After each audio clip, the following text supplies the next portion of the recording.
আমরা ইরানের বিরুদ্ধে যুদ্ধ করতে চাই না। মার্কিন মেরিন সার্জেন্ট এই কথা বলার পরপর পরিস্থিতি নিয়ন্ত্রণে আনতে দ্রুত এগিয়ে আসেন ক্যাপিটল পুলিশের সদস্যরা। তারা তাকে বসতে এবং শান্ত হতে বলেন, কিন্তু তিনি প্রতিবাদ চালিয়ে যান।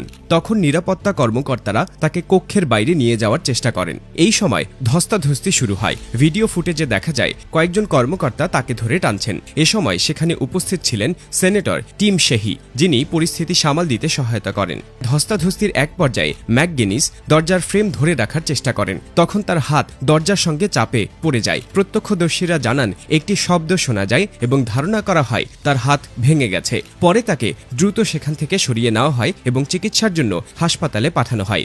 ঘটনাটি মাত্র কয়েক মিনিটের হলেও তা ছিল অত্যন্ত উত্তেজনাপূর্ণ এবং অস্বস্তিকর। ঘটনাটি ঘটে মার্কিন সেনেটের আর্মড সার্ভিসেস সাব কমিটির এক শুনানিতে। এ ধরনের শুনানিতে সাধারণত প্রতিরক্ষা বাজেট, সামরিক কৌশল এবং বিদেশে সেনা মোতায়েনের মতো গুরুত্বপূর্ণ বিষয় নিয়ে আলোচনা করা হয়। সেদিনও মধ্যপ্রাচ্যের পরিস্থিতি এবং সম্ভাব্য সামরিক নীতি নিয়ে আলোচনা চলছিল। হঠাৎ করে দর্শক আসন থেকে উঠে দাঁড়ান এক ব্যক্তি। তিনি হলেন ব্রায়ান ম্যাকগিনিস, একজন সাবেক মার্কিন মেরিন এবং রাজনৈতিক কর্মী। ম্যাকগিনিস দাঁড়িয়ে উচ্চস্বরে বলেন যে আমেরিকার সাধারণ মানুষ চায় না তাদের ছেলে মেয়েদের ইরানের সঙ্গে যুদ্ধে পাঠানো হোক। তিনি আরও বলেন যুক্তরাষ্ট্র যেন অন্য দেশের হয়ে সরাসরি যুদ্ধে জড়িয়ে না পড়ে। তার বক্তব্য ছিল স্পষ্ট, যুদ্ধ নয়, কূটনৈতিক সমাধান দরকার। উপস্থিত অনেকেই প্রথমে বিষয়টি বুঝে উঠতে পারেননি, কিন্তু তিনি থামেননি। তিনি বারবার একই কথা বলতে থাকেন। পরে জানা যায় তার বিরুদ্ধে একাধিক অভিযোগ আনা হয়েছে। ক্যাপিটল পুলিশ জানায় তিনি সরকারি কার্যক্রমে বাধা দিয়েছেন, গ্রেপ্তারের সময় প্রতিরোধ করেছেন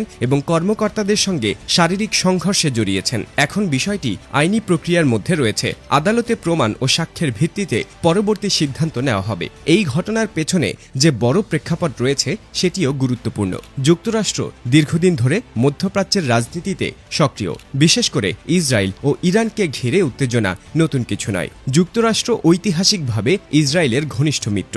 সাম্প্রতিক আঞ্চলিক উত্তেজনার কারণে অনেকেই আশঙ্কা করছেন যে পরিস্থিতি বড় ধরনের সামরিক সংঘাতে রূপ নিতে পারে। এই প্রেক্ষাপটে কিছু নাগরিক এবং সাবেক সামরিক সদস্য সরাসরি যুদ্ধের বিরোধিতা করছেন। ম্যাকগিনিসের বক্তব্য সেই উদ্বেগেরই প্রতিফলন বলে অনেকেই মনে করছেন। তার সমর্থকেরা বলছেন একজন নাগরিক হিসেবে মত প্রকাশ করা তার অধিকার। যুক্তরাষ্ট্রের সংবিধান বাক স্বাধীনতার অধিকার দেয়, তাই তিনি যা করেছেন তা প্রতিবাদের অংশ। তবে সমালোচকরা বলছেন সরকারি শুনানিতে এভাবে হঠাৎ উঠে বাধা দেওয়া শৃঙ্খলার পরিপন্থী এবং আইন ভঙ্গের শামিল। ঘটনার ভিডিও দ্রুত সামাজিক মাধ্যমে ছড়িয়ে পড়ে। কেউ এটিকে সাহসী পদক্ষেপ বলছেন, কেউ আবার বলছেন এটি ছিল ভুল সময় ও ভুল জায়গায় প্রতিবাদ। তবে একটি বিষয় পরিষ্কার, যুদ্ধ ও শান্তি নিয়ে সাধারণ মানুষের ভেতরে গভীর উদ্বেগ রয়েছে, বিশেষ করে যখন বিষয়টি বিদেশে সেনা পাঠানোর মতো সংবেদনশীল সিদ্ধান্তের সঙ্গে জড়িত।